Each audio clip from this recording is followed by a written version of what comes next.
Star Wars is the greatest franchise to ever exist. It is a franchise that has inspired so many other stories to follow it in its footsteps. You never would have gotten this if it wasn't for this. And as of recent years, it's only gotten better now that Disney owns it. That's right, the guy who made a talking mouse and supported the Nazis, his company owns a character who punches Nazis. But have no fear, it goes to Walter Disney. You have Star Wars now, a series full of racist characters. However, a lot of people have started to say that it's dead and keep talking about how to fix Star Wars for many decades now, as if anything was wrong with it to begin with. So pull out your pen and paper and take fucking notes, Disney, as I am the only person who truly knows how to save Star Wars. Because I'm a YouTuber. You see this guy? Fuck this guy. He don't know shit about Star Wars. Number 1. Keep making episodic movies. Now, this may be the most obvious answer considering how amazing the last one was. Somehow Palpatine returned. And the key to making a good Star Wars trilogy, you only need a few things. Outside of the pretty basic stuff like lightsabers, Jedi, Sith, Rebels, Empire, Anakin's lightsaber, you need a detailed story throughout the entire trilogy. Now, the template I'm about to give you, it doesn't just have to apply to this next trilogy, it can apply to future trilogies. And trust me, it's a little more complex than you may think it is. Now, let's start with the first movie. The first movie should have someone who lives on a desert planet and learns to become a Jedi and helps destroy the space ball with their friends. Now, the second film, that's got to be the dark chapter. You got to have someone who's going through a divorce. The story ended up, for whatever reason, turned a lot darker. I think we decided to go darker. Part of it, I guess, I was going through a divorce at the time and I wasn't in a good mood. And it's got to be a film where there's death and murder and violence. You got to feel miserable at the very end of that movie, in any way, shape, or form. What help can I be, Obi-Wan? I'm looking for a planet described to me by an old friend. Lost a planet, Master Obi-Wan has. How embarrassing. How embarrassing. And then the final film needs to feel like a grand finale, like it's the last time you'll ever see a Star Wars film ever again, just so that way in 10 years, boom, Star Wars Episode 38, Rise of the Dawn of the War for the Kingdom of the Planet of the New Jedi Force Lightsaber Dark Side Pee Pee Poo Poo Wars. Number 2. More shit. Of course, with each movie you make, it needs to introduce new shit to keep the audience invested so you can get more money for each movie after. Now, of course, people will be little babies and say something like, "Oh, they never explained this, but this doesn't fit with Wilderness and Legends." Not kidding. And my answer to that is, who cares if some things aren't fully wrapped up? That's why we need more comic books and more cartoon shows and more video games and more books and more toys and more Oreos and more. Doing this just makes it so much easier to get information that we didn't get beforehand. You know, like, and some people may talk about a well-developed script. I don't give a fuck about a well-developed script. You know what I give a fuck about? I give a fuck about little baby Jedi adventures. You know, and I always wondered what happened to Jar Jar after the prequels. But now I have a book that actually shows me, because it has pictures. I don't know how to read. This kind of reminds me of this time with my last girlfriend, where we were watching The Rise of Skywalker, obviously, and she said, "Well, what about in The Force Awakens when Maz Kanata, like, how did she get Anakin's lightsaber?" So then I handed her the comic that shows how she got it, and then she had the fucking audacity to say to me, "Shouldn't this have been in the movies?" Which really,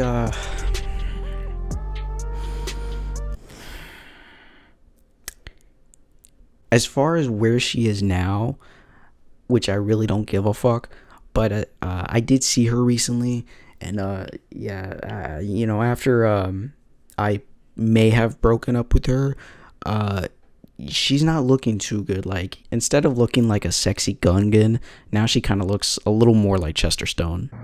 Oh, goddamn banana, bitch! Number 3.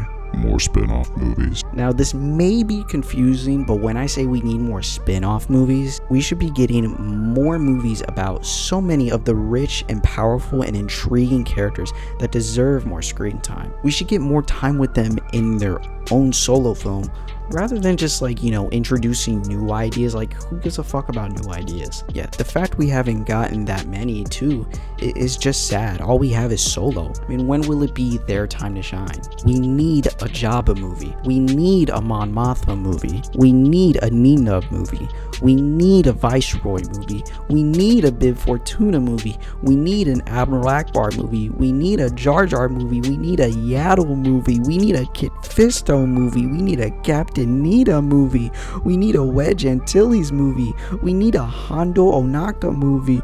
We need a Boss Nass movie. We need a Captain Tarfles movie. We need a Salicious Crumb movie. We need a fucking Loba movie. We need a motherfucking Babu Frick movie. I mean, for real, you mean to tell me that we're getting a Rey movie before we're getting a Crazy Frog movie?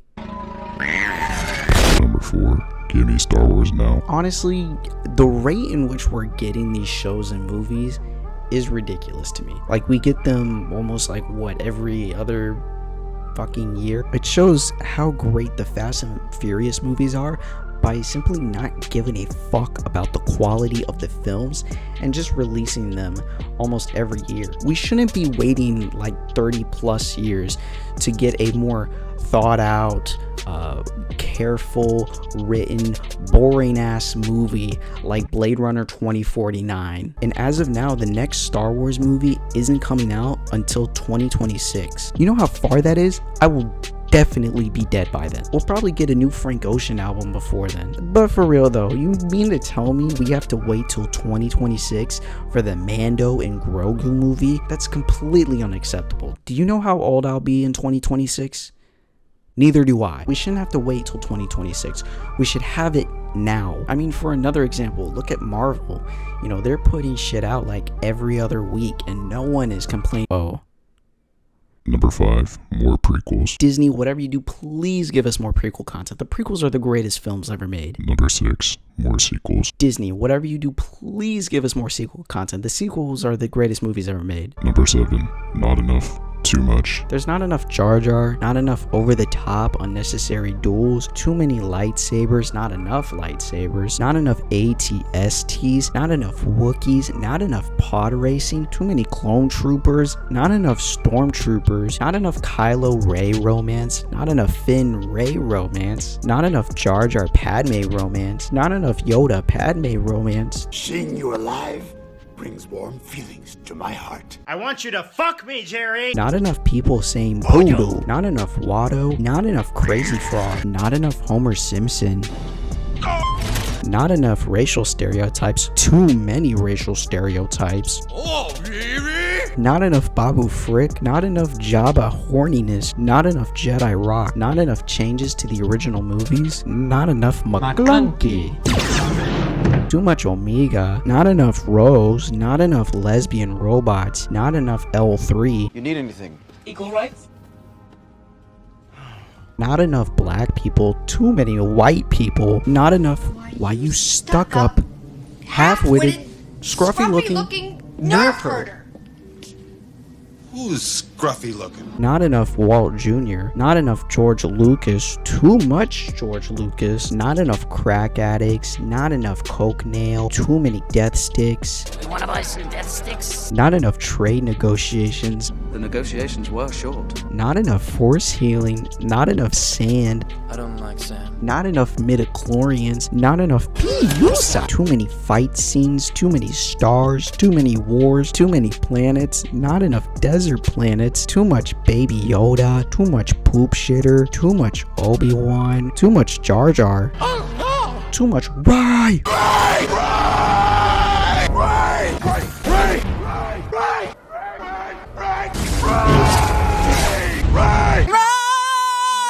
Too many guns, all the violence, too many title crawls, too much Tatooine, too much croissant, too many aliens, too many predators, too many humans, too many robots, not enough Snoke, too many space shits, not enough bathrooms, not enough Wookiee shower scenes, not enough itchy porn, not enough lumpy, not enough Han and Chewie sex scenes, not enough democracy, too much blue milk, not enough alien titty milk, not enough porgs, too much John Williams, not enough ugly cinematography, not enough reshoots, not enough ugly Tifis, not enough Dr. Nouveau Vindi, not enough Boss Nass, not enough Gonk droids, not enough Jedi Shaggy, not enough Padme dead, too many burning corpses, not enough ball, too many multiverses, not enough time travel, too many time boots, not enough proton packs, not enough Voldemort, not enough Picard, too much Gizmo, not enough Gremlins, not enough Mr. Boss, too much Spock, too much Biden, too much Trump, not enough COVID, not enough Gollum, not enough Happy Feet, not enough golly gee shucks, what makes you think I would give two fucks? Number 8.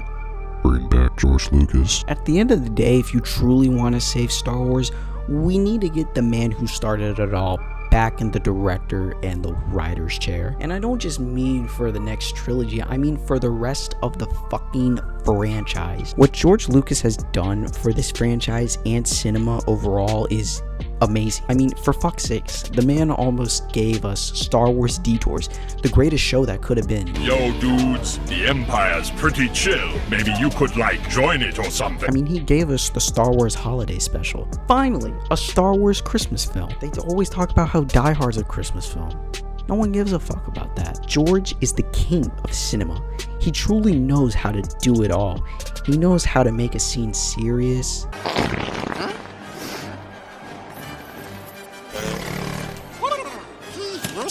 He knows how to make a scene intense. He knows how to make a scene funny. And not just the men, but the women. And the children, too. They're like animals, and I slaughtered them like animals. He knows how to make a scene scary. You're so beautiful. It's only because I'm so in love. No. No, it's because I'm so in love with you. At the end of the day, what better way to save Star Wars than to bring back the man himself? And if he doesn't want to do it, then we gotta force him to do it. I mean, shit. I mean, he could just come back and just sit in his chair all day if that means he's coming back to Star Wars. I mean, that's really all we want. We just want George Lucas fucking back. I mean, George, please come back to Star Wars. I need a sequel to the Star Wars Holiday Special. I need to know how bad Itchy's porn addiction has gotten. Oh, yes. What? I can feel my creation. What? I'm getting your message. Are you getting mine? What? Oh. Number 9. More Star Wars fans. If there's one thing that's undeniably the greatest aspect of Star Wars, it's gotta be the fan base. Star Wars fans are the sweetest and kindest people ever. I mean, they've been so supportive and changed the lives of so many great Star Wars actors, like Kelly Marie Tran, Daisy Ridley, Ahmed Best, and of course, the best one of all, Jake Lloyd. And that's only a few actors whose lives will never be the same because of Star Wars. They never lash their anger about a character on the writing instead of the actor. However, it seems that some of the fan base from this influential fan base have decided to attack Moses Ingram online and send her the most horrendous racist DMs. And I heard some of them this morning and it just broke my heart. And not once throughout the span of the movies or the TV shows do you ever see Star Wars fans complain or make stupid Star Wars comments. You're not supposed to have screws in Star Wars. You're not supposed to have brick walls that we would see in everyday life. And/or actress Fiona Shaw made it abundantly clear that the upcoming Star Wars series will be a political commentary on Donald Trump rather than a Star Wars adventure. That's an extra 40 years added to his life. So are we gonna get an extra 40 years of lore for Ki-Adi-Mundi? She calls Leia master, and I'm like, have we seen Leia train a fish? And another fucking thing to say that Leia is a Jedi. He's not even in office right now, yet the content they're putting out on Disney Plus is still all focused around him.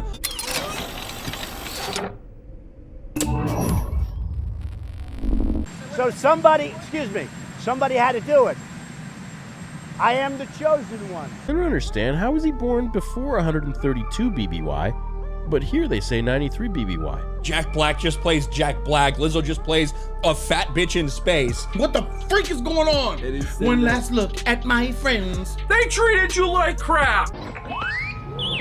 Don't you call me a mindless philosopher, you overweight glob of grief. Sir, might I shut him up or shut him down? The odds of surviving a direct assault on an Imperial Star Destroyer. Shut up! Alternative in extreme circumstances, the Empire may be gracious enough.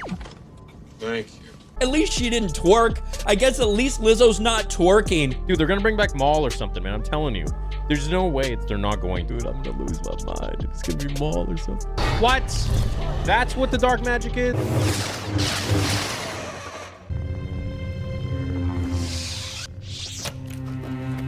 These people are absolute tools. It's run by woke activists because Disney Star Wars only caters to woke freaks. As the media's been desperately trying to convince you that the fans are the problem and they're just review bombing it. They don't actually think it's bad. It's just so toxic out there. The reality continues to be very, very clear to anybody with two brain cells to rub together. A fat bitch in space. Andor, which yes, Andor is a great show for everyone who attended film school and wants to eat their cheese with a French hat so they can twiddle their mustache at the same time and talk about the Renaissance era and how great things were back then while they sip on their wine from 1922. Okay, don't get me wrong, I liked Andor. I liked it. It was a good show. It was fine. It was cozy. It was also extremely boring and made me fall asleep a million times while I was watching. You have this entire lesbian witch cult, which is just a self-insert for all the lesbians and gay people on the writing team to say, well, we're unnatural. People don't like that and people don't accept us, and that's not okay. Setting at the wrong time. My seed.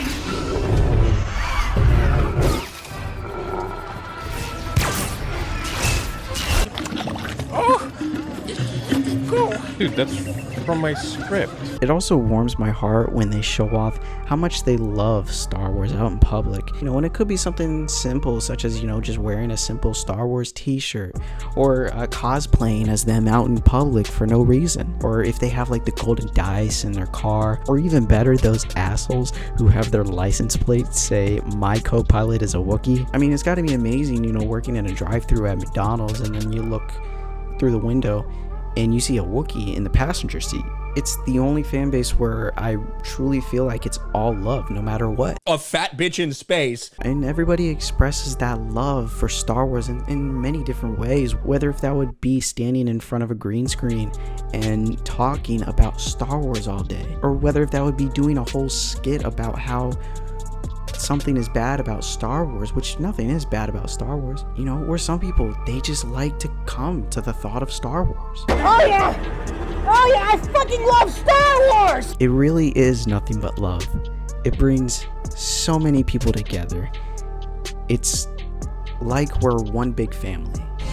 It's about family, and that's what's so powerful about it. Merchandising, merchandising, where the real money from the movie is made. Spaceballs the t-shirt, Spaceballs the coloring book, Spaceballs the lunchbox, Spaceballs the breakfast cereal, Spaceballs the flamethrower.